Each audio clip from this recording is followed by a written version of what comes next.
Hi VC, Dale, Gatefold 33 back with another video. This is going to be a finds video. So not been looking for much in 2024 so far. So because I'm still trying to kind of slim down the collection, so it doesn't make much sense to be bringing lots in. So in terms of, if you like, retail purchases, I am trying to limit those. I've had a few things come in the post that I pre-ordered last year, not much that I've bought in 2024. I've not been to any record shops, and I've been to one record fair, and this will be today. I'll show what I got from that record fair. And I've also said that 2024 I'm looking for more 12-inch singles. So that certainly was what I went to the fair to try and search out. And in terms of albums, I've got in my kind of plans for the year, I've got my mental want list, such as it is, and I have kind of been through my collection whilst I've been thinking about the purging, and that sort of there are several albums that I have as reissues that I might consider looking for original copies or buying original copies if I see them.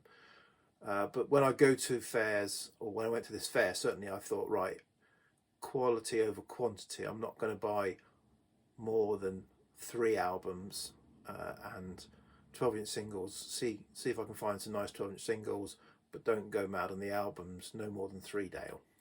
So we'll see how I got on.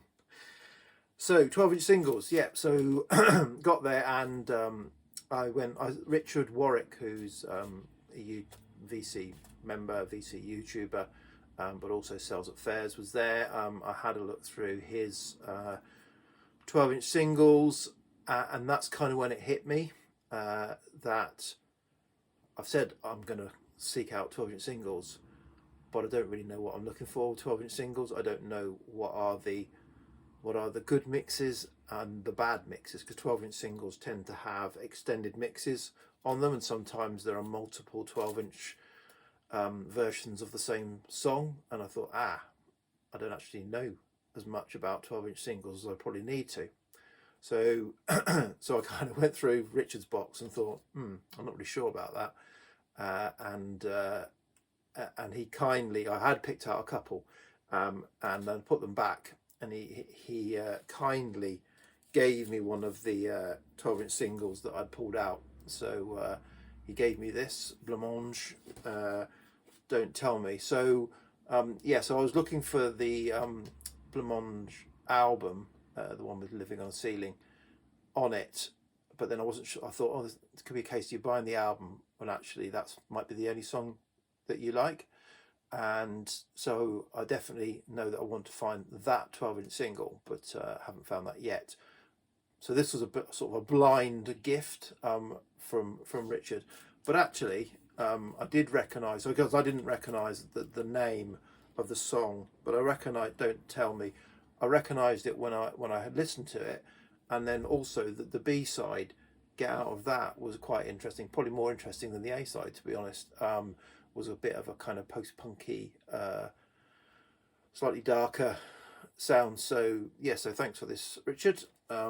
Enjoyed it as a blind gift, if you like.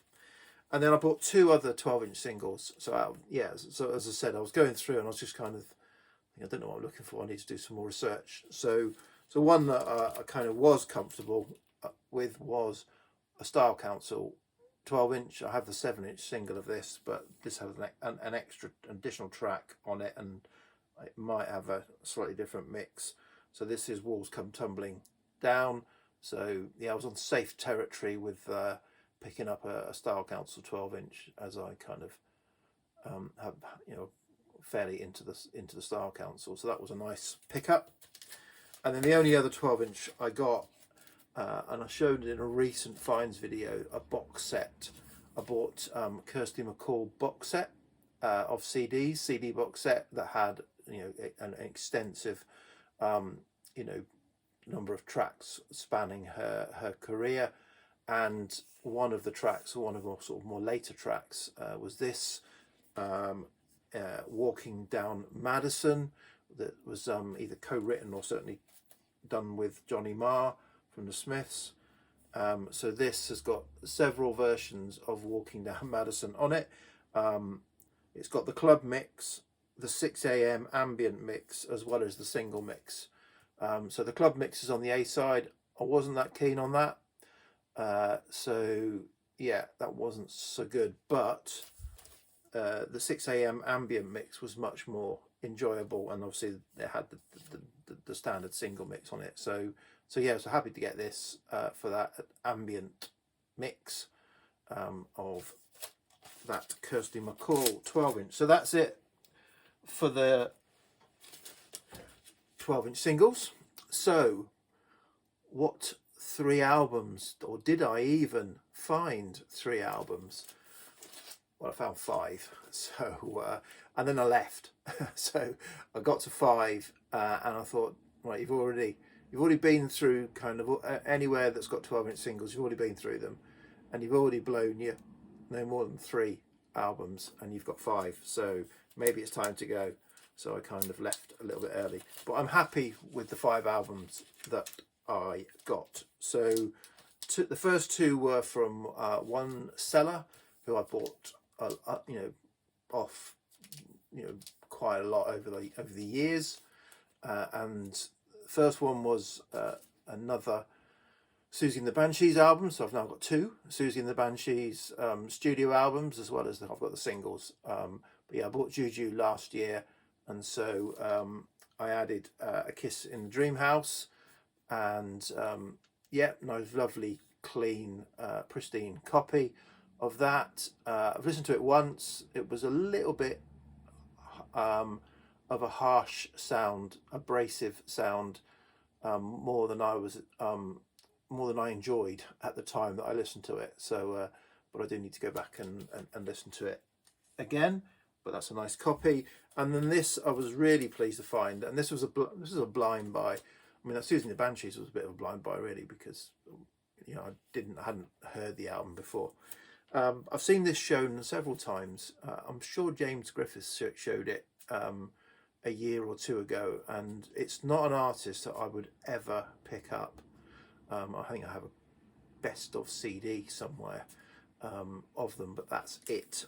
But I've seen this shown several times and talked of as a kind of a bit of a hidden gem in the catalogue, and sort of not typical of some of their later poppier stuff. And this is Abandoned Luncheonette by Daryl Hall and John Oates from 73, I think, 74. UK press, lovely condition, and yeah, really, really enjoyed it. This is just a lovely, warm, blue-eyed soul, soft rock pop album that I've played a few times and really, really enjoyed this. This is a lovely, as I said, warm, lush album. The only song I kind of knew on it was She's Gone, but yeah, everything on it is pretty good, apart from right at the end there's a little bit of a kind of country banjo fiddle kind of lead out on at the end of the track, and I thought that kind of spoils the mood that it's created, which is a bit of a shame. But other than that, yeah, pretty good. Okay, so the next 3 records were all from Clive. I buy a lot of records from Clive and have done over the last 10 or 15 years, and he'd got a new collection, or part of a new collection, and some real monsters. There were some prog psych monsters, £700, £800 records there that I was going to pass on. But yeah, it got quite a lot of really nice, interesting stuff. And I think I got the 3 records I got were all from that collection, but not that rare, but were in lovely condition. So first up was National Health. So from 78, is it? I think it's 78, something like that, 77, 78. So this is kind of what, Canterbury prog, is it? And yeah, so I kind of got this mental want list for more Canterbury prog into the collection, and they say this was a pristine copy and there's no spindle marks. It doesn't look like it's ever been played on the Affinity label. It is a little bit poppy and crackly in places, but so I'm guessing that's the pressing, because I say literally I don't think this record had been out of the sleeve, and it was a pristine, not a mark on it, not a spindle mark, but sort of slightly annoyingly it did have a few pops, but I'll give it another clean, and hopefully that'll sort some of it out. But enjoyable, yeah, kind of proggy album. I've only listened to it once. Okay, next up was this album, Atomic Rooster, In Hearing Of. This is an original German pressing, as in absolutely, again, pristine condition on the Philips. It's on the Philips label, isn't it? On the blue Philips label. It's German press, first German press from 1970 or 71, I can't remember, around then. And yeah, and so I've now got the first 3 Atomic Rooster albums, originals, 2 UK originals and a German original, and yeah, that's probably all I need. I've got a box set of CDs, but that's probably all I need. But this really enjoyed this. This is probably my favourite of the first 3, actually, which surprised me. So yeah, really happy to get this, a lovely clean copy of Atomic Rooster, In Hearing Of. And then the final record I got was one of these albums I was looking to upgrade if I found a nice copy, and I did. I mean, it was a bit pricey, but Clive on the 3 records did me a good deal, so I was really happy because it's just such a lovely copy. And this is the Pretty Things Parachute. So this is a first press, Harvest label, and yeah, plays fantastically, and really happy. As I said, I had a reissue on, is it the Madfish label, I think it is, which was fine and sounded good, gatefold as well, but you know, kind of one of my, yeah, I mean, between this and SF Sorrow are my 2 favourite Pretty Things albums, and playing this sounded fantastic. So, you know, may even just gone above SF Sorrow, but I haven't played SF Sorrow for a while. I haven't got an original of SF Sorrow, unfortunately. Clive did have an original stereo press of SF Sorrow, but he said it had a few marks on it and it was pretty pricey, so I didn't bother even looking at it. But yeah, really happy to find this original. So that's everything.